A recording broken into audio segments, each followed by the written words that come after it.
네, 지금 우리가 보고 있는 말씀은 야곱의 축복이라고 하는 내용의 후반부입니다.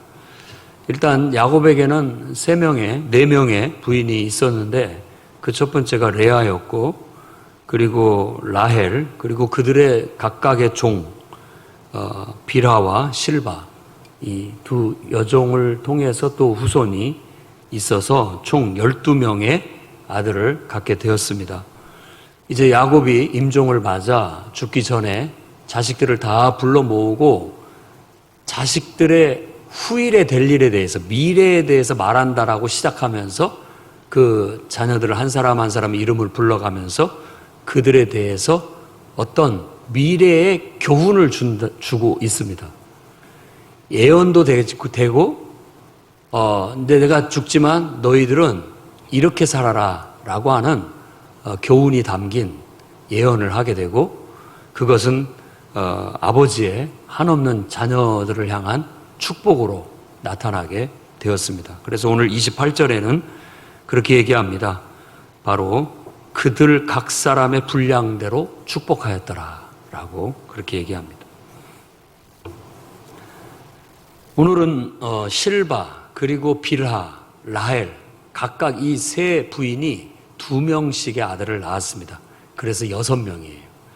지난주에는 레아가 낳은 6 아들을 셋으로 구분해가지고 첫 번째 그룹인 루벤, 시므온, 레위, 이 사람들에 대해서, 이 세 아들들에 대해서는 그들의 맹렬한 분노 혹은 욕망, 그것 때문에 인생을 그르친 것에 대한 과거를 가지고 그들의 미래에도 그렇게 되면 안 된다라는 것을 교훈하기 위해서 따끔하게 얘기를 합니다. 절대 맹렬한 욕망이나 맹렬한 분노에 사로잡혀서 미래를 망치지 말라고 교훈합니다. 그리고 우리가 잘 아는 유다에게는 그가 지도자가 될 것이라는 그런 축복을 주면서 그야말로 어떤 집안의 공동체, 어려운 일, 힘든 일, 해결해야 할 문제 앞에 뒤로 서서 관망만 하는 사람이 아니라 앞장서서 나서서 그 문제를 손수 팔걷어 붙이고 고생을 무릅쓰고 수고를 무릅쓰고 죽을 각오를 하고 그 문제를 해결하는 그런 사람이 지도자감이다. 그리고 그런 지도자들이 다 되어야 된다. 적극적으로 앞장서서 문제를 헤쳐나가는 자에게 밝은 미래가 있다라고 교훈을 했습니다. 그리고 이제 그 마지막에 그의 형제 납달리, 그리고 스불론, 입사갈과 스불론이라고 하는 두 아들들을 한 그룹으로 묶어서 그들이 곳곳에 흩어져서 사는 그런 이야기를 합니다. 뭐 해변가까지 간다든지, 그리고 또 뭐 나름대로 건장한 나귀라는 이미지를 가지고서 곳곳에 흩어져서 살면서 필요한 곳에 가서 건장한 나귀처럼 성실히 봉사하면서 살라는 그런 교훈을 줬습니다. 그것이 밝은 미래를 가져다 주기 때문입니다. 가만히 들어보면 책망 같기도 하고 교훈 같기도 하고 그렇게 살라고 하는 아버지로서의 마지막 당부, 그게 유언이죠. 근데 그런 것들이 다 과거의 그 자식들의 모습과 삶, 그리고 현재의 모습과 삶, 그게 또 미래와도 다 연관이 되어져 있다는 걸 알 수가 있습니다. 오늘은 이제 빌하의 아들 둘, 그리고 실바의 아들 둘, 레아의 아들 둘, 이 둘을 6명의 아들들의 미래에 대해서 야곱이 어떻게 얘기하고 있고 축복하고 있는지를 살피면서 다음과 같은 하나님의 말씀을 여러분에게 전하고자 합니다. 첫 번째로는 각자의 개성을 발휘하되 선용하시기 바랍니다. 그러니까 라헬의 여종으로 빌하가 있었어요. 빌하라는 뜻은 단순함, 어리석음이라는 그런 뜻을 갖고 있었죠. 그러니까 두 여종 중에서 빌하는 좀 더 인격이 좀 더 떨어졌던 것 같습니다. 근데 그가 낳은 아들이 단이고 납달리예요. 근데 오늘 야곱이 말할 때는 단을 얘기하고 실바의 두 아들을 가운데다 둬요. 실바의 아들, 그래서 갓과 아셀을 가운데다 두고 또 납달리를 이 빌하의 둘째 아들 납달리를 그 뒤에다 둡니다. 이 네 명의 아들들을 가만히 보면서 야곱이 이 유언을 하면서 그들의 미래에 대한 얘기를 하고 교훈을 주고 있다면 그것은 각각 그 네 아들들 나름대로의 개성이 있다라는 걸 강조하고 있다고 보여집니다. 다 사람은 나름대로 개성이 있고 타고난 그런 어떤 장점들이 다 있습니다. 물론 단점들도 다 있기 마련이죠. 그런데 여러분 단점은 조금 접어두고요. 장점만 생각하셔야 됩니다. 내가 아버지라고 해서 아버지라고 자식을 볼 때 일단은 단점도 있다라는 걸 다 아는데 단점에 집착하면 그건 불행한 인생이 돼요. 재미없는 인생이 됩니다. 우리가 이 땅에 태어나서 단점을 극복하려고 사는 건 아니에요. 더 적극적으로 얘기한다면 장점을 발휘하려고 사는 거죠. 그래서 장점에도 초점을 둬야 됩니다. 단점은 나중에 생각할 문제예요. 일단은 각자에게 주어진 타고난 장점들, 이런 장점들을 개발해서 그걸 마음껏 발휘해가지고 선용할 수 있도록 힘쓰는 그런 후손에게 밝은 미래가 있습니다. 그래서 저도 자녀들을 위해서 늘 기도할 때 하나님을 통해서 인격도 다듬어지고 또 하나님이 주신 재능, 그것들을 개발해낼 수 있도록 내 안에 잠재 능력이 있는데 그 잠재 능력을 꺼내지 못하면 아무것도 아닌 거예요. 그러니까 예를 들어 IQ가 아무리 좋으면 뭐합니까? 그 IQ 좋은 것을 가지고 공부를 하거나 뭘 연구를 하거나 그걸 통해서 뭔가 업적을 세우거나 뭔가를 해야 쓸모가 있는 거죠. 그 좋은 머리로 나쁜 짓만 일삼고 뭐 사람 죽이는 데만 일삼는다면 아무짝에 쓸모없는, 별로 그렇게 크게 도움이 되지 않는 것에 불과한 것이죠. 단이라고 하는 빌하의 첫 번째 아들은 원래 라헬이 자기 여종을 주면서 너라도 가서 내 대신 아들을 낳아라 해가지고 하나님이 내 억울함을 풀어주셨다라고 해가지고 단이라고 이름을 졌어요. 억울함을 풀어주셨다라는 말은 이건 하나님이 심판하셨다라는 뜻을 갖고 있습니다. 그래서 단이라는 말은 심판하시다라는 그런 뜻을 내포하는 그런 의미를 갖고 있습니다. 심판하셨다라는 게 뭐냐면 그러니까 바르게 정의를 세웠다라는 뜻이에요. 누구 한쪽만 이렇게 불공평하게 잘 되고 있는 것이 아니라 다 공평하게 하나님이 해주셨다라는 그런 의미에서의 심판을 얘기하는 겁니다. 근데 단은 오늘 야곱의 유언 속에 그를 묘사하는 단어들을 보면 길섭의 뱀, 샛길의 독사, 이렇게 그의 개성을 소개하고 있어요. 뱀이나 독사가 부정적인 의미로 쓰이면 나쁩니다. 근데 여기서는 긍정적인 의미로 해석을 조심스럽게 해봐야 됩니다. 뱀처럼 지혜로우라라고 말하는 이 중동에서의 뱀은 지혜로운 지혜를 상징합니다.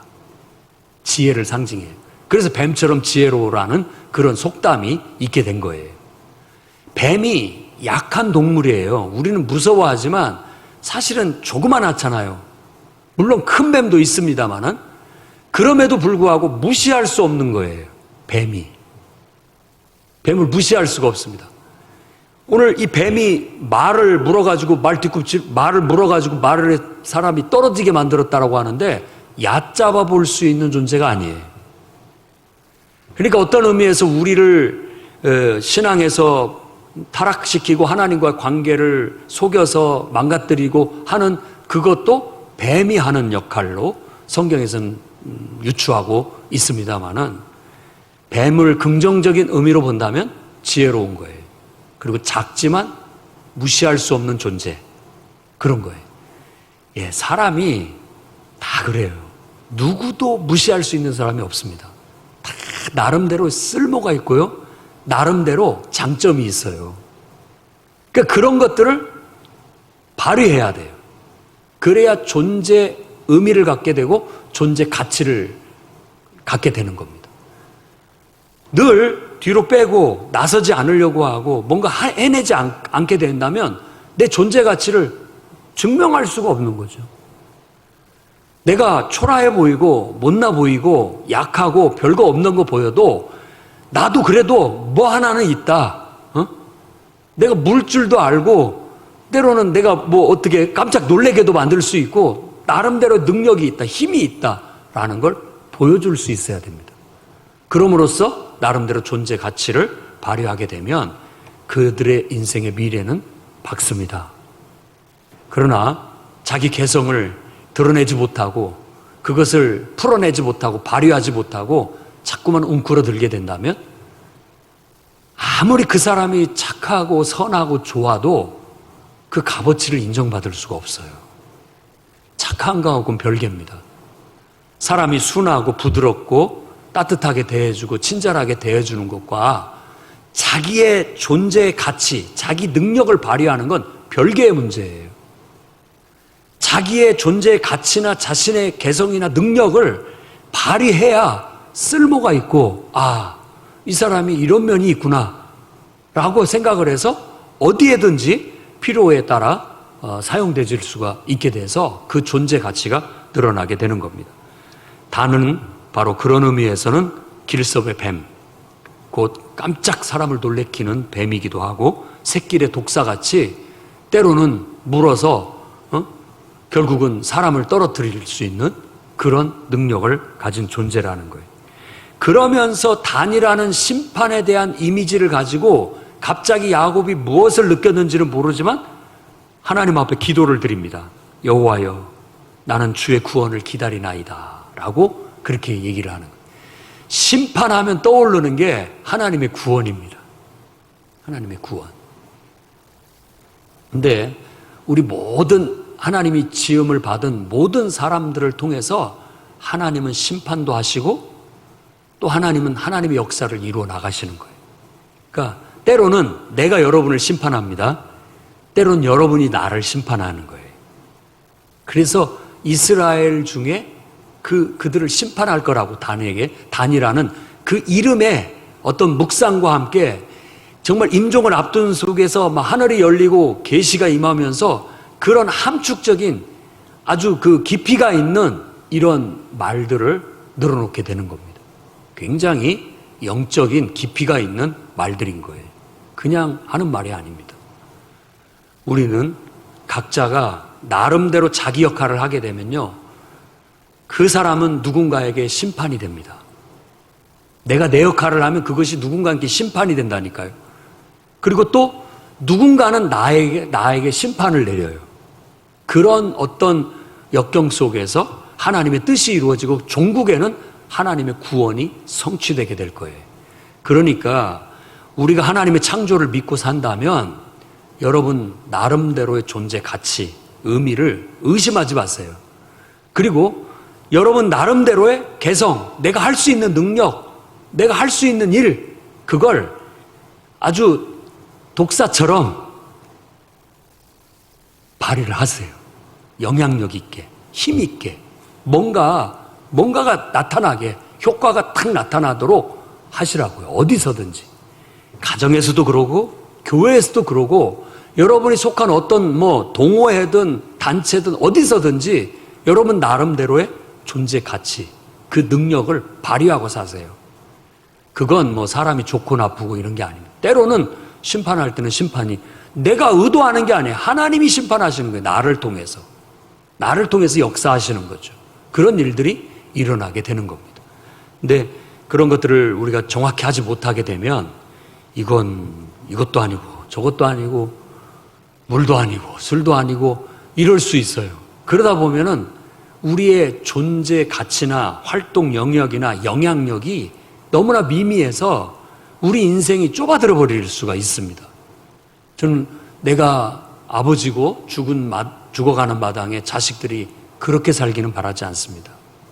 자기를 움츠러 들어가지고 쪼그러뜨려가지고 뭔가 능력을 발휘하지도 못하고 그렇게 살지를 원치 않는다는 거예요. 너는 너 나름대로의 네 인생, 너 나름대로의 네 능력, 네 가치를 어떤 것에도 위축되지 말고 좀 발휘하고 살아라 라고 말하고 싶을 겁니다. 그 다음에 갓과 아셀을 얘기하고 있는데, 갓은 원래 이 실바, 이제 레아가 라헬이 자기 여종을 주니까, 라헬이 자기 여종을 부인으로 줘서 아기를 낳으니까 레아도 지지 않으려고 자기 여종을 줬는데 그 여종이 실바입니다. 실바는 이름도 좋아요. 그늘, 보호, 이런 의미를 갖고 있는 이름일 뿐만 아니라 그가 낳은 아들 갓은 행운이고 아셀은 행복이에요. 다 긍정적인 의미를 갖고 있습니다. 근데 이 이름과 무관하지 않게 야곱의 유언 속에 그들의 미래를 말합니다. 그래서 갓은 오늘 말씀에 말하기도 그는 어떤 추격자가 될 거라는 그런 얘기를 합니다. 군대의 추격을 받으나 도리어 그 뒤를 추격하리로다.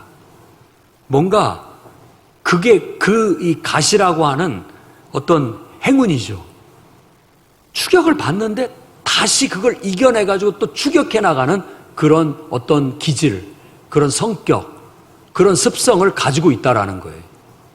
이건 뭐 하나님께로부터 왔다면 이건 행운이고 축복이라고 할 수 있겠죠. 그리고 아셀에게는 원래 행복이라는 뜻을 갖고 있는 이 아셀에게는 그가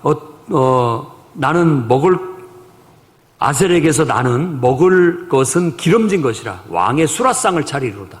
이 아셀에게는 뭔가 기름진 것이 생산돼요. 그래서 그게 너무나 좋아가지고 왕의 수라상에 오를 정도예요. 그 나름대로의 뭔가가 있어요. 그래서 저는 이 말씀을 묵상할 때 각자 다 나름대로의 장점, 이런 게 있구나. 다 나름대로의 어떤 주특기, 쓸모가 있구나. 그런 것들을 지금 야곱이 묘사하고 있다고 보여집니다. 그리고 이제 납달리는 원래 씨름하다라는 그런 어떤 경쟁하다는 그런 의미를 갖고 있습니다만은 야곱은 암사슴이라는 이미지로 납달리를 얘기하고 아름다운 소리를 낸다라고 그렇게 말하고 있습니다.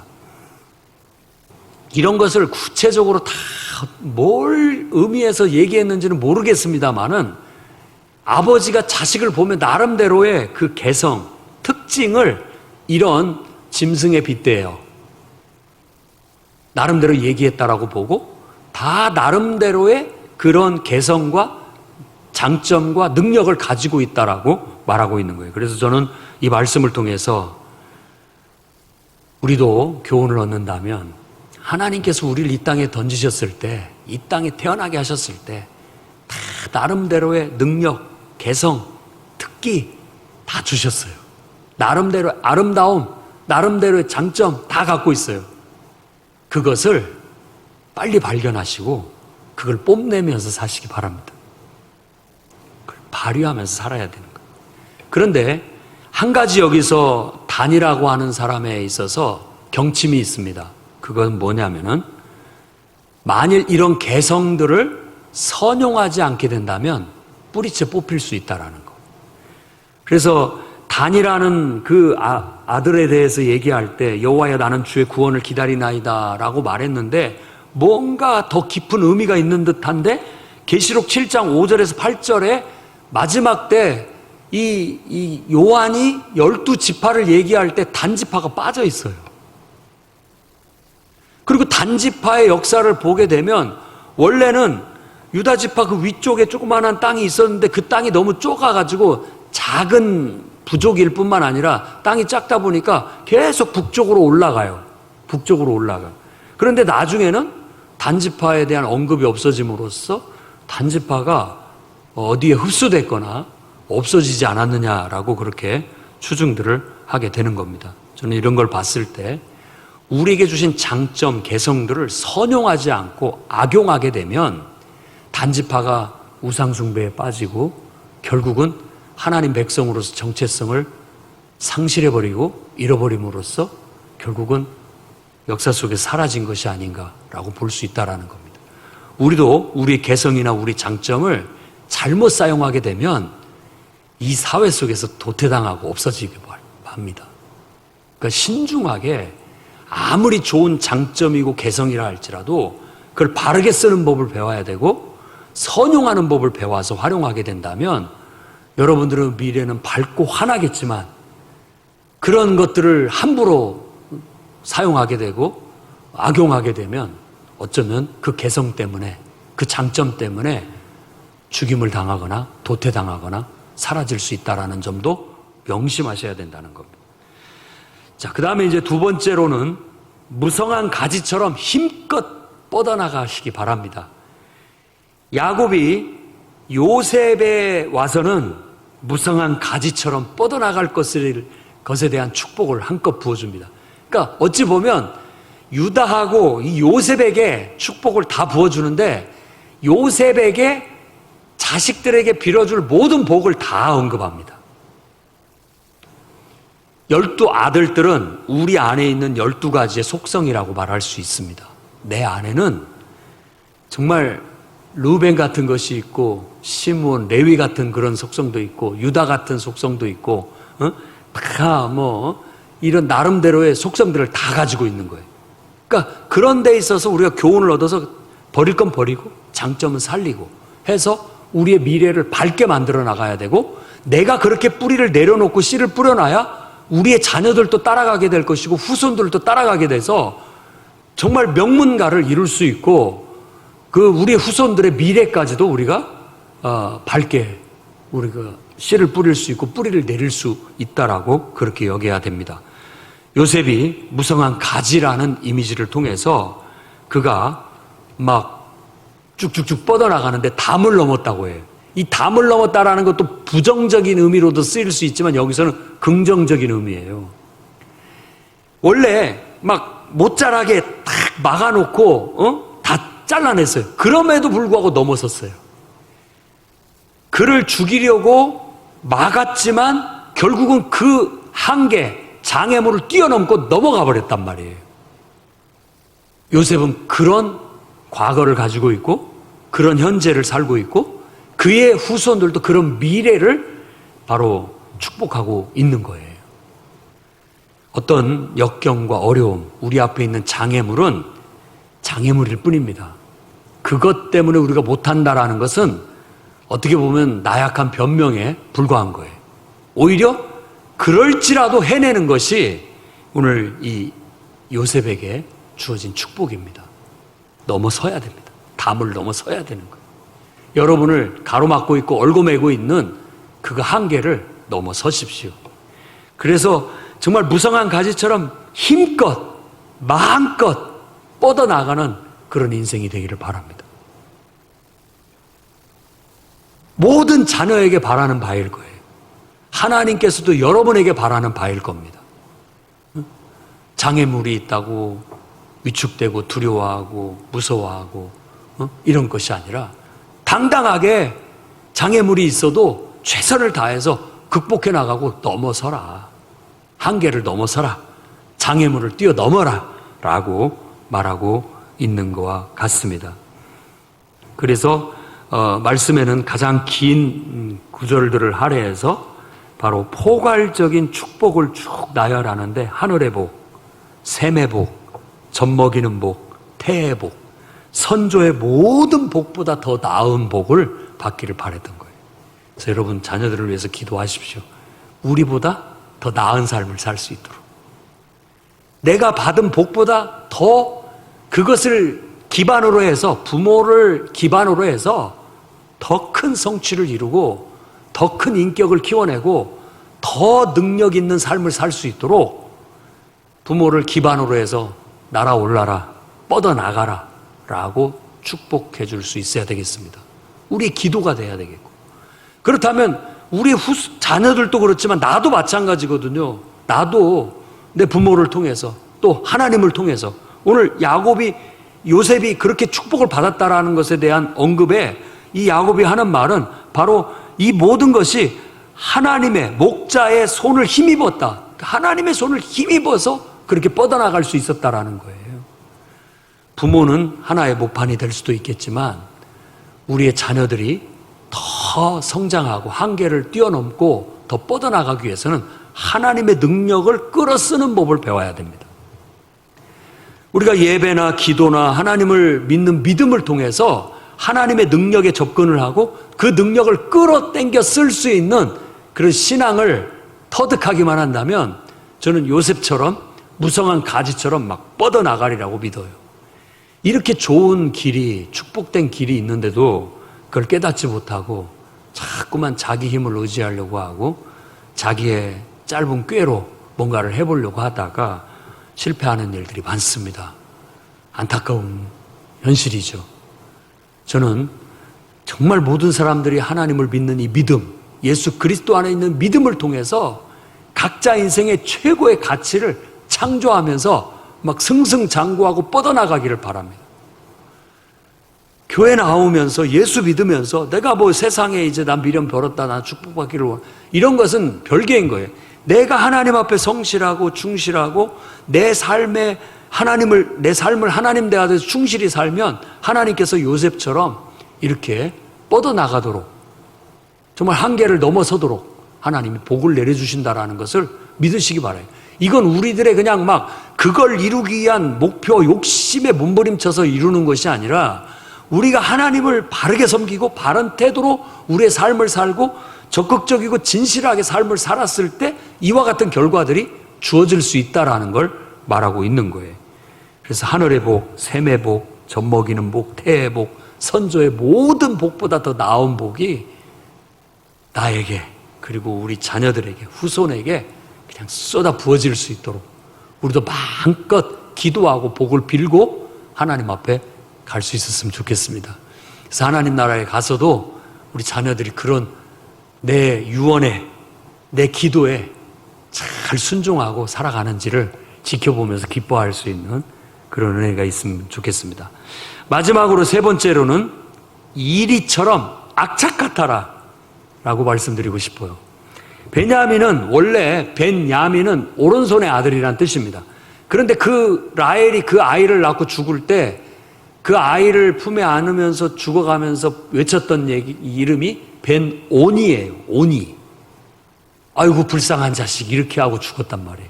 그러니까 유모들이 아이를 받아와서 아버지한테 어머니가 벤온이라고 이름을 불렀습니다 라고 말하자 야곱은 그런 소리 봐라, 왜 얘가 벤온이냐, 왜 불쌍한 자식이냐, 아니다 라고 얘기하면서 벤야민으로 한 거예요.